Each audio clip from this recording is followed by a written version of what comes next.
नमस्कार, समाचार निर्देश में आप सभी का स्वागत है। मैं हूं वीके शर्मा। जैसा कि आप जानते हैं, दिल्ली में नगर निगम के चुनाव शीघ्र ही होने वाले हैं। सभी राजनीतिक दलों को इन चुनावों की प्रतीक्षा है और इन चुनावों की प्रतीक्षा हो भी क्यों ना, क्योंकि पिछले 5 वर्षों से दिल्ली के नगर निगम पर भाजपा का शासन है। दिल्ली में आप जैसा कि जानते हैं 3 निगम हैं, नॉर्थ दिल्ली, साउथ दिल्ली और ईस्ट दिल्ली। इन तीनों निगमों में भाजपा पूरी तरह से कायम है। उनके शासन में आरोप प्रत्यारोपों का सिलसिला जारी रहा। विपक्षी पार्टियां जिनका काम है कि आरोप लगाना, वो हमेशा से ये कहते रहे कि भाजपा ने अपने शासन में दिल्ली में विकास के कार्य नहीं किए। सच्चाई क्या है तो जनता जानती है और जनता अपना फैसला करती है जब चुनाव आते हैं। आने वाले 2022 के दिल्ली नगर निगम चुनाव में अलग अलग पार्टियों की क्या स्थिति है, इसका आकलन निगम के लिए हमारा चैनल करता रहेगा। और आज हमारे स्टूडियोज में मौजूद हैं बहुजन समाज पार्टी के 2 प्रतिनिधि। मेरे दाईं ओर हैं सुमेर सिंह जी हैं राजौरिया, पूरा नाम इनका यही है, सुमेर सिंह राजौरिया, जो बहुजन समाज पार्टी पश्चिमी दिल्ली के नजफगढ़ जोन से सारा सब कुछ देखभाल करते हैं। राजौरिया जी, आपका बहुत बहुत स्वागत है। साथियों, मैं बहुजन समाज पार्टी सुमेर सिंह राजौरिया, जैसे सर ने अभी बताया, जैसे बीजेपी सत्ता में है अभी, तो साथियों एमसीडी का चुनाव सर पे है और जल्दी में ही होने वाला है। तो हमारी बहुजन समाज पार्टी बहुत ही ताकत और हिम्मत से तैयारी कर रही है। जो हमारे प्रत्याशी होंगे कैरियराइज होंगे और पार्टी के नीति विधि के अंदर ही काम करेंगे। हमारी बहुजन समाज पार्टी एक पार्टी ही नहीं बल्कि एक मिशन है। जी। तो ये राजौरिया जी हर समय तैयार रहते हैं और स्वागत में जैसे हम इनका स्वागत कर रहे हैं। राजौरिया जी, हम आपसे सवाल बिल्कुल जारी रखेंगे और दोस्तों जनता के सवाल हैं वो हमारे साथ रहते हैं। मेरे बाईं ओर बैठे हैं दिवाकर जी। दिवाकर जी, आपका बहुत बहुत स्वागत है। आप भी बहुजन समाज पार्टी से हैं। पश्चिमी दिल्ली की पूरी देखभाल बहुजन समाज पार्टी की तरफ से दिवाकर जी करते हैं। आपका बहुत बहुत स्वागत है। Thank you sir. आपके चेहरे पे स्माइल क्यों नहीं है? अरे सर, स्माइल बिल्कुल रहेगी। दरअसल पूरी दिल्ली में जो हमारी माननीय राष्ट्रीय अध्यक्ष बहुजन समाज पार्टी बहन कुमारी मायावती के दिशा निर्देश के माध्यम से हम लोग पूरी दिल्ली में बहुजन समाज पार्टी काम करती है। और जो हम लोगों का सवाल है, हम लोग पश्चिमी दिल्ली को देखते हैं। पश्चिमी दिल्ली की क्या देखभाल है, पार्टी की तरफ से हमें जो जिम्मेदारी मिली है, उस पार्टी की जिम्मेदारी को हम भली भांति निभाते हैं। और हम लोगों की ये पूरी कोशिश है कि बहुजन समाज पार्टी पूरी दिल्ली में अपने जोशो खरोश के साथ जिस तरह से उत्तर प्रदेश में अकेले दम पे पूरी विधानसभा में चुनाव लड़ रही है, उसी तर्ज पर हमारे राष्ट्रीय अध्यक्ष के दिशा निर्देश पर हमारी पार्टी पूरी दिल्ली में नगर निगम के होने वाले चुनाव में पूरी दिल्ली में अकेले ही अपने दम पर चुनाव लड़ेगी। जोश देखते ही बनता है। बहुजन समाज पार्टी बहन मायावती के नेतृत्व में देश में अपने प्रत्याशियों को उतारती है और बाकायदा नाप तोल कर उनका चयन किया जाता है। फिलहाल दिल्ली नगर निगम चुनाव के लिए हम अपना फोकस करेंगे पश्चिमी दिल्ली की ओर। पश्चिमी दिल्ली में आप जानते हैं 2 जिले हैं, राजौरी गार्डन जिला और नजफगढ़ जिला। ये दोनों जिलों में अगर आप बात करें तो विधानसभाओं की अगर हम बात करें तो विधानसभाएं कितनी आती हैं हम जानना चाहेंगे राजौरिया से, और साथ साथ निगम के वार्ड कितने आते हैं। पश्चिमी दिल्ली में जो विधानसभा की स्थिति है और ये जो मैंने 2 जिले आपको बताए, राजौरी गार्डन और नजफगढ़ जिला, तो उसमें विधानसभाएं कितनी हैं? सर, हमारे पश्चिमी लोकसभा के अंदर 10 विधानसभाएं आती हैं। 10 विधानसभाओं के अंदर 45 वार्ड आते हैं। 45 पूरे वार्डों के अंदर पूरा हमने फोकस और ताकत लगा रखी है। हर तरीके से बूथ की ताकत हो चाहे वार्ड की ताकत हो, और हमारे जितने भी पद अधिकारी हैं, कार्यकर्ता हैं, वो सारे अपने कैडराइज हैं और वो अपने आप से जोड़ने का काम कर रहे हैं। और हमारी पार्टी का जोश देख के और दूसरे पार्टी के जो लोग हैं वो भी हमारे साथ आकर खड़े हो रहे हैं। अभी हमारे को बहुजन समाज पार्टी के साथ रहना है और लड़ना है। रजौरिया जी, यहाँ जानने की इच्छा ये होती है कि जैसे आपने बताया कि 45 वार्ड आते हैं निगम के, तो 45 वार्डों में अभी तक की जो स्थिति रही 2017 का जो चुनाव हुआ था, तो आपके जो चुने हुए प्रतिनिधि थे वो कितने चुने हुए प्रतिनिधि थे? हमारे चुने हुए प्रतिनिधि थे 3 थे हमारे। जी हाँ जी, निगम के 3 थे।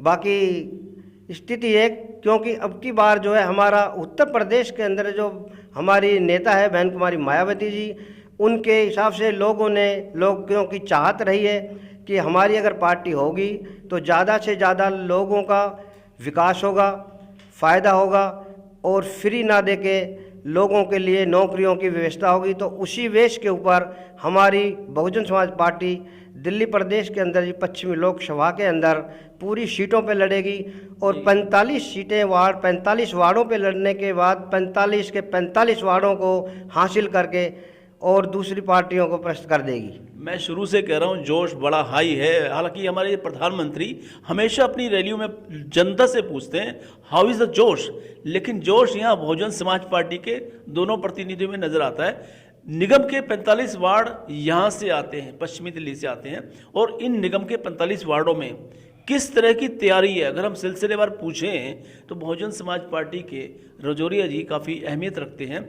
और जब ये टिकटों का चयन इस समय चल रहा है तो वो अपने प्रत्याशियों में वो क्या खूबियां देखना चाहते हैं जिससे कि ये विजय सुनिश्चित हो सके, क्योंकि जीत का दावा तो हर कोई करता है, जनता है वो एंड टाइम पर वोट डालती है। जीत किसको मिलती है ये किस्मत में लिखा होता है और अपनी मेहनत में लिखा होता है। तो रजौरिया जी जो 45 सीटों की बात कर रहे हैं, तो क्या क्या तैयारियां हैं, किस तरह से आप अपने प्रत्याशियों का चयन करेंगे और उनमें क्या क्या खूबियां देखेंगे ताकि वो जीत सकें? साथियों, जो हमारे प्रत्याशी आ रहे हैं, सबसे पहले तो हमारे जो प्रत्याशी आते हैं ऐसा नहीं आते कि भाई इलेक्शन लड़ने के लिए आए हैं। हम उनको अच्छी तरह से पहले बातचीत करके और जो हमारे प्रदेश के अंदर हमारे प्रदेश प्रभारी या अध्यक्ष हैं उनसे मुलाकात कराते हैं और उन्हों के बाद ओके कर देते हैं। अभी जो भी लड़ेगा हमारा प्रत्याशी मजबूती से लड़ेगा। उनकी खूबियां क्या क्या होनी चाहिए जिसको आप ध्यान में रखते हैं? खूबियाँ ये है कि सबसे पहले तो वो अपना पार्टी के जब इलेक्शन लड़ते हैं तो घर घर जाकर ये ना कि हम ये फ्री देंगे वो फ्री देंगे।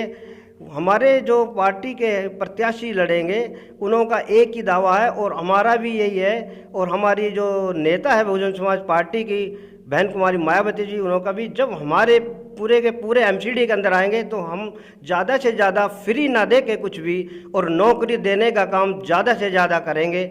और जितने हमारे प्रत्याशी हैं वो दावा करते हैं हमारे को, जब भी हम प्रत्याशी को बात करके और परख के तभी उन्हों को हम टिकट दिलाने का काम करते हैं। साथियों दिवाकर जी भी हमारे साथ में बैठे हैं। दिवाकर जी, जैसा चर्चा चल रही है कि हम जब प्रत्याशियों को टिकट देने की बात करते हैं तो उनमें क्या क्या खास बातें होनी चाहिए ताकि आपकी पार्टी के हितों का ध्यान रखते हुए जब वो जनता के बीच चुनाव के लिए उतरे हैं तो विजय श्री उनको मिल सके? क्या क्या खूबियाँ होनी चाहिए प्रत्याशी में? देखिए सर, हमारी पार्टी जो है बहुजन समाज पार्टी इस तरह से चयन करती है जैसे बहुजन समाज पार्टी एक पार्टी नहीं, एक विचारधारा है, महापुरुषों का एक मिशन है। महापुरुषों के मिशन को जो समझ पाता है वही बहुजन समाज पार्टी के साथ जुड़ पाता, वही काम कर सकता है। और बहुजन समाज पार्टी एक समता मूलक समाज की स्थापना करने की लड़ाई लड़ रही है, न कि हमें कोई किसी चीज़ का लालच जो हमें वो चाहिए। बहुजन समाज पार्टी गैर बराबरी की लड़ाई लड़ रही है। बहुजन समाज पार्टी में सर्व समाज, बहुजन समाज, सभी दलों और सभी समाज के लोगों का समावेशन है। दिवाकर जी, ये तो बड़ी बड़ी बातें होगी और ये बातें जो है वो सिद्धांतिक हो गई, लेकिन जब हम ज़मीन पर आते हैं तो दिल्ली की जनता वो अपनी समस्याओं से दो चार होती है, चाहे वो नाली की समस्या हो, गलियों की समस्या हो, टूटी सड़कों की समस्या हो, इलाके के पार्कों की समस्या हो या प्राइमरी स्कूल की समस्या हो जो कि निगम के अधीन आते हैं। तो ये मूलभूत जो समस्याएं हैं इनका निराकरण निगम पार्षद के माध्यम से होता है। चुनाव छोटे लेवल का है तो हम अगर सीधे सीधे बात करें, मुद्दे की बात करें, तो ऐसी और अन्य कौन सी समस्याएं हैं जो आपको लगता है कि आपके प्रत्याशी दूर कर पाएंगे, सक्षम है? क्या लोगों से उनका तालमेल है और क्या उनकी मानसिक स्थिति यानी मैच्योरिटी लेवल कितना है उनका? बहुजन समाज पार्टी के जो प्रत्याशी होते हैं वो अपने एक समाज के जो क्षेत्र की ये छोटे लेवल का चुनाव है, जो क्षेत्र की साफ सफाई, नाली खड़ंजा और तमाम मूलभूत सुविधाएं हैं जो सीधे जनता तक पहुंच सके, उनकी देख रेख में जनता का एक बढ़िया प्रतिनिधि मिल पावे और जनता के बीच में रह के जनता के सुख दुख दर्द में वो काम आवे और जनता की बात को अपने प्रतिनिधियों तक, अपने बड़े प्रतिनिधियों तक, अपने बड़े लेवल तक पहुंचाने का काम करेगा, जिससे बहुजन समाज पार्टी के नेतृत्व में जो हमारे प्रत्याशी या जो निगम के चुनाव लोग जीतेंगे वो अब पब्लिक के बीच में रह के जनता की सेवा करने का काम करेंगे।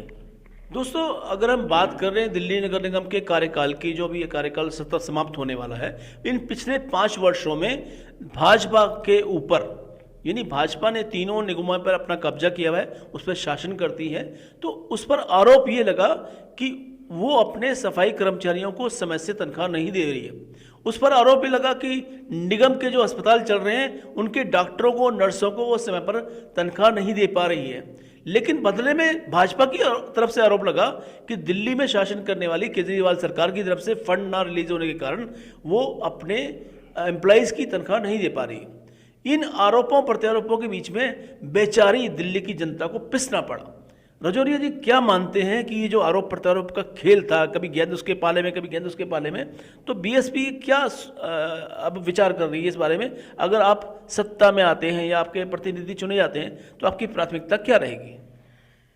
देखिए सर, ये जो दोनों पार्टियां हैं सत्ता में हैं, बाकी सत्ता में रहने से आदमी का इतना बेनिफिट जब नहीं है किसी को भी, चाहे नालियाँ हों चाहे पानी हो, हर गली मोहल्ले के अंदर सड़कें खोदने से, सीवर का एक झूठा झांसा दे कर के, या फिर बीजेपी के हों, और जो ये तनख्वाहें नहीं मिलती वो सर इनका एक दूसरे का पाला है। एक को फुटबॉल दे दी, दूसरे ने उसको दे दी, तो ये नहीं चाहती कि हम लोगों को बहकाते रहें। काफ़ी समय से ऐसा ही चलता रहा, मगर नहीं, अब नहीं चलेगा। काफ़ी टाइम हो चुका। बहुजन समाज पार्टी को जनता समझ चुकी है। बहुजन समाज पार्टी का काम क्या है, वो भी हमारे प्रत्याशी जो होंगे घर घर, गली गली, मोहल्ले मोहल्ले जाकर बताने का काम करेंगे। अगर हम लोग फ्री ना दे करके, बिजली फ्री ना दो, नालियाँ अच्छी सुविधाएँ करा के देंगे, चाहे खुरंजे हों, वहाँ पे सड़कों, जहाँ सड़कें टूटी फूटी होती हैं और ज़्यादातर महिलाओं को बहुत परेशानी होती है आने जाने में, तो उससे साथियों लोग जान चुके हैं कि ये दोनों पार्टी एक ही काम करती हैं। जब चुनाव आता है सर तो ये बड़ी बड़ी बातें करते हैं, अब हम ये कर देंगे वो कर देंगे, और जब जो पब्लिक है वो बहुत भोली भाली होती है, वो समझ जाती है। मगर अब काफ़ी समय से जो चल रहा है, अब पब्लिक अच्छी तरह से जान गई है, समझ गई है। अब जो हमारा भला हो सकता है, नालियों का, सड़कों का, खुरंजों का, जो भी एमसीडी के काम आते हैं, या फिर गाड़ियां गली गली नहीं पहुंचती हैं, 4-4 दिन घर के अंदर कबाड़ा सड़ता रहता है, तो लोग परेशान हैं। तो इसी परेशानी को दूर करने के लिए बहुजन समाज पार्टी बहुत ही ताकत के साथ लड़ेगी, और जो प्रत्याशी हैं वो भी पूरा दावा कर रहे हैं। अब हमें पूरी की पूरी समस्याएं, गली नाली जो भी हमारे एमसीडी के अंदर आता है, वो सारी हम दूर करने का काम करेंगे। रजौरी, यहाँ पे एक सवाल आता है कि दिल्ली नगर निगम की जब भी हम इलेक्शन की बात करते हैं तो वो परिसीमन के कारण से सीटों में फेरबदल होता है। पहले जो महिला सीट होती है वो या तो जनरल में ट्रांसफ़र हो जाती है, कन्वर्ट हो जाती है, और कई बार वो एससी कोटे में चली जाती है। तो ये जो परिवर्तन होता है, कोई अपनी तैयारी कर रहा है, कोई व्यक्ति अपनी तैयारी कर रहा है, कोई पुरुष किसी पर्टिकुलर सीट से तैयारी कर रहा है, अगर वो महिला सीट हो गई तो क्या उस व्यक्ति की पत्नी को ही टिकट देने का काम करेंगे या कोई और अन्य महिला का चुनाव करेंगे? देखिए सर, जैसे सीटों का बदलाव हुआ, कुछ सीटें ऐसी होती हैं, तो ये लोग जो बहुजन समाज पार्टी का जोश देखकर इन लोगों के दिल में बहुत ही बेचैनी हो चुकी है, ये घबरा चुके हैं। तो उस वजह से जैसे भी चुनाव आयोग का अपना डिसीजन होता है, तो देखो जिसके सत्ता होती है उसका सब कुछ होता है, तो ये लोग उस चीज़ से घबरा करके इन्होंने एकदम से जो बदलाव कराया है वो इसीलिए कराया है। अब भाई बहुजन समाज पार्टी के जो प्रत्याशी हैं ये थोड़ा सा मिसगाइड हो जाएंगे। और नहीं सर, ये बदलाव तो देखो, एक परंपरा है कि पहले कोई महिला सीट है तो उसको कोटे के हिसाब से जनरल सीट में कन्वर्ट कर सकते हैं या एससी कोटे में डाल सकते हैं। ये बारी बारी से 272 सीटें हैं दिल्ली में, तो बारी बारी से वो चेंज होती रहती हैं। तो इसलिए आरोप आपका गलत मैं मानता हूँ कि किसी पार्टी ने बदले की भावना से ही ऐसा किया है। बदले की भावना नहीं होती, वो अपनी चेंज करते रहते हैं, रूटीन में चेंज करते रहते हैं। तो साथियों, जैसे चलो सर कोई बात नहीं, अगर मान लो होनी है तो मगर जैसे पीछे से रही, तो अब की बार हमारा जो मटियाला विधानसभा है वो पूरी दिल्ली में शायद सबसे ज़्यादा वार्ड इसके अंदर आते हैं जी। और इसके अंदर एक भी एससी सीट क्यों नहीं? पहले एससी होती थी, अब की बार इनकी बजाय दूसरी कर दी, जबकि वोट के हिसाब से की जाती है। चलो वो भी कोई बात नहीं, हमारे प्रत्याशी जो लड़ रहे हैं सर, महिला की बात आती है तो इन महिला अगर हो गई है तो वो भी जो हमारे जेंट्स लड़ते जहाँ पे, वहाँ पे महिलाएं एक्टिव हैं, वो उन्होंने दावा किया। और कोई बात नहीं, हम दमदारी से लड़ेंगे हम भी। अगर मान लो पति जहाँ दावेदारी कर रहा था तो महिलाओं ने हमारे को आश्वासन दिया है, हम दमदारी से इलेक्शन लड़ेंगे और उनसे ज़्यादा काम करके हम दिखाएंगे। दोस्तों, चर्चा हो रही है आज पश्चिमी दिल्ली के लोकसभा क्षेत्र की, और इसमें जो मुख्य रूप से अगर हम विधानसभाओं की बात करें तो विधानसभाएं जो आती हैं, मादीपुर है, रजौरी गार्डन है, तिलक नगर है, विकासपुरी है, साथ में अगर हम बात करें तो उत्तम नगर है, हरिनगर है, जनकपुरी है, द्वारका, मटियाला और नजफगढ़।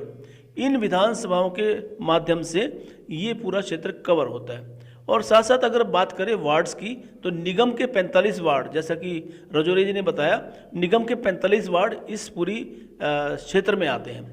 इन निगम के 45 वार्डों में स्थितियां समय समय पर बदल रही हैं। लोगों की समस्याओं का समाधान अगर प्रत्याशी ने, उनके चुने हुए प्रतिनिधि ने ठीक किया है तो लोग उसको वोट देंगे। अगर चुने हुए प्रतिनिधि ने अपने कार्यकाल में ढंग से काम नहीं किया है तो उसको बाय बाय टाटा का भी रास्ता दिखा सकते हैं। दिवाकर जी से जानना चाहते हैं, दिवाकर जी जो अगर हम बात करें आपके नज़दीकी क्षेत्रों की, मटियाला विधानसभा की अगर बात करते हैं या नजफगढ़ विधानसभा की बात करते हैं, यहाँ पे वार्डों की स्थिति क्या है और आपकी पार्टी किस तरह से तैयारी कर रही है?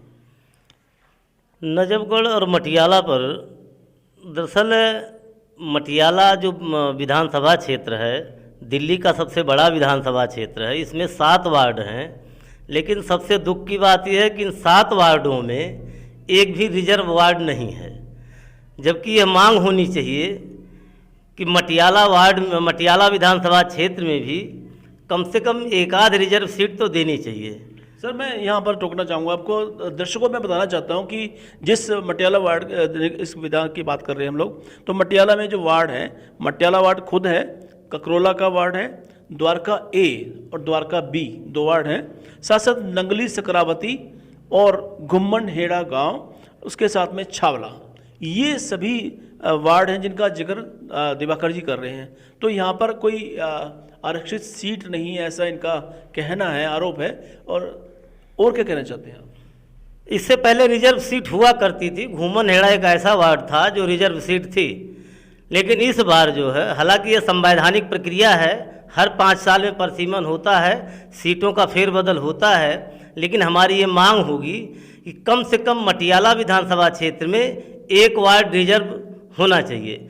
और रही बात हमारे चुनाव लड़ने की, अगर हम चुनाव लड़ते हैं, निगम में आते हैं, तो जितने कई दशकों से जो प्राइवेट हमारे सफाई कर्मी भाई हैं, उन्हें हम परमानेंट करने का काम करेंगे। जी, क्या आपको लगता है कि यहाँ पर जैसे रिजर्व सीट नहीं है तो इसमें हार का डर सता रहा है क्या?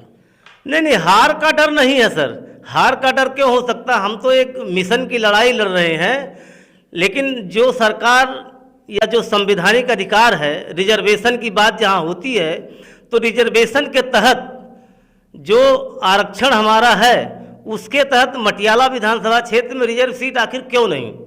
सवाल ये है, सवाल हारने जीतने का नहीं है। लेकिन जब हर सरकार ये कहती है कि हम रिजर्वेशन के पक्ष में हैं, तो रिजर्वेशन के तहत एक सीट उसमें बनती है रिजर्व। जैसे विकासपुरी विधानसभा क्षेत्र में 2 रिजर्व है, एक महिला रिजर्व है और एक पुरुष रिजर्व है। और नजफगढ़ विधानसभा क्षेत्र में 2 रिजर्व है, एक महिला रिजर्व है, एक पुरुष रिजर्व है। इस लिहाज से मटियाला विधानसभा क्षेत्र जो है, दिल्ली का सबसे बड़ा विधानसभा क्षेत्र है, कम से कम इसमें भी 2 रिजर्व सीट होनी चाहिए, एक महिला और एक पुरुष। तो दोस्तों, नजफगढ़ विधानसभा क्षेत्र की भी अगर हम बात करना चाहें तो उसमें 5 वार्ड आते हैं। नजफगढ़ का वार्ड आ गया, दिचाऊ का वार्ड आ गया, गोपाल नगर का वार्ड आ गया, रोशनपुरा का वार्ड आ गया और ईसापुर का वार्ड आ गया। इन सभी वार्डों में बहुजन समाज पार्टी की दिशा क्या है और आगे वो क्या दशा तय करना चाहते हैं और किस रूप में अपने प्रत्याशियों का चयन करना चाहते हैं, जानते हैं दिवाकर जी से।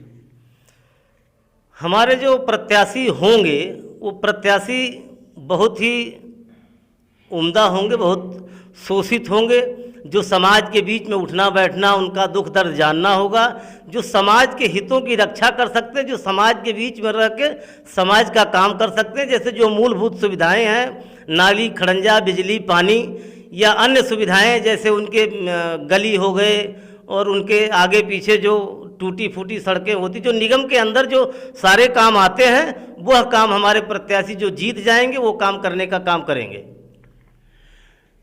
उम्मीद से भरपूर है दिवाकर जी, और उम्मीद और आशा के बल पर ही वो चाहते हैं बहुजन समाज पार्टी दिल्ली के इन नगर निगम चुनाव में अपना झंडा एक बार फिर से बुलंद करे। और बुलंद क्यों ना करे, क्योंकि बहन मायावती ने हमेशा दबे कुचलों और जो गरीब मजलूम लोगों का साथ निभाने का प्रण किया हुआ है, और उसी के सिपाही के रूप में दिवाकर जी और रजौरिया जी हमारे बीच में उपस्थित हैं। और चलते चलते दिवाकर जी के हम धन्यवाद भी करना चाहेंगे, साथ में रजौरिया जी हमारे साथ बैठे हैं, उनसे ये पूछना चाहेंगे कि अब जो अगर हम बात करें, ये 2 विधानसभाओं की हम चर्चा कर रहे हैं, मटियाला की और नजफगढ़ की, उसकी जो 12 वार्ड आते हैं, उन 12 वार्डों में आपकी किस तरह से तैयारी है और क्या कहाँ फोकस है? देखिए सर, जो हमारे 12 वार्ड हैं, 12 का हमारे जो ज़िले के जितने भी वार्ड हैं, हमने 23 वार्ड जो ज़िले में हैं, और नजफगढ़ जो विधानसभा की बात करते हैं तो इसके अंदर 12 वार्डों के अंदर हमारा पूरा फोकस है। और प्रत्याशी अच्छे हैं, उनसे बातचीत पूरी हो रही है, और जैसे जैसे बातचीत होती है तो वो लोग कहते हैं कि हम लोग जीतने की तो बात करती हैं, सीट तो निकलेंगी हमारी, बाकी हम जब जीतने के बाद में लोगों के अंदर जाके एक नेता की तरह काम नहीं करेंगे, हम एक अपने भाई की तरह घर घर के अंदर जाके नालियों का, खुणजों का जो भी हमारे अंडर काम आता है वो काम करेंगे। और जितने हमारे जो अपने ये कर्मचारियां हैं निगम के, ये लोग परेशान रहते हैं, आए दिन तनख्वाह नहीं मिलती, 6 महीने हो गए, साल भर हो गई, 3 महीने हो गए, परेशान रहते हैं, क्योंकि हमारे को समय समय पर बातचीत होती रहती है अपने जो कर्मचारियां हैं उनसे भी, तो उन्हों के अंदर एक ऐसा विश्वास कराएंगे हमारे प्रत्याशी, अब भाई हम जीतने के बाद में हर महीने टाइम से तनख्वाह मिलेगी और काम पूरा होगा। आखिर में रजौरिया जी 2 सवाल, छोटे सवाल छोटा जवाब। छोटे सवाल ये हैं दर्शकों, जैसा आप हमसे सवाल करते रहते हैं, हम भी अपने जो भी मेहमान आते हैं उनसे सीधे सवाल करते हैं। रजौरिया जी सवाल ये है कि पश्चिमी दिल्ली में अगर हम बात करें तो 45 वार्ड हैं, तो 45 में से कितने सीटों पर आप चुनाव लड़ने जा रहे हैं? और दूसरा सवाल साथ साथ ये है कि पूरी दिल्ली में 272 सीटें हैं, उन 272 सीटों में से कितने प्रत्याशी बहुजन समाज पार्टी की ओर से मैदान में उतरने जा रहे हैं? देखिए सर, पूरी दिल्ली की बात करें, पश्चिमी लोकसभा की विशेषतर मैं बात करता हूं, तो हमारे प्रत्याशी बराबर है, और जो 23 हमारे वार्ड आते हैं पश्चिमी दिल्ली लोकसभा के अंदर, ये पूरी की पूरी सीटों के अंदर हम ऊपर लड़ाने का काम करेंगे और मजबूती से लड़ेंगे। दिल्ली की 272 सीटें हैं, उनको जवाब दीजिए। दिल्ली के अंदर हमारी 272 हैं, अपनी बहुजन समाज पार्टी की 272 सीटों के ऊपर हम पूरे दमदारी से लड़ाने का काम करेंगे। हमारे प्रदेश के जो अध्यक्ष और प्रभारी हैं पूरी ताकत लगा रखी है, पूरी जान झोंक रखी है, और अब की बार 272 सीटें तो लड़ेंगे और पूरे 272 सीटों के ऊपर प्रत्याशी उतारने का काम करेंगे और वो जीतने का काम करेंगे। कितनी सीटें उम्मीद है कि इस बार आपको मिल सकती हैं? देखिए सर, 272 सीटों में से कम हमारी 200 सीटें जीतने का हमारा अनुमान है। 200 सीटें जीतने का काम हम करेंगे एग्जैक्ट। तो ये 200 सीटें जीतने का जो आप दावा कर रहे हैं, तो उसका आखिर कारण क्या है? क्या इतना आत्मविश्वास कैसे है?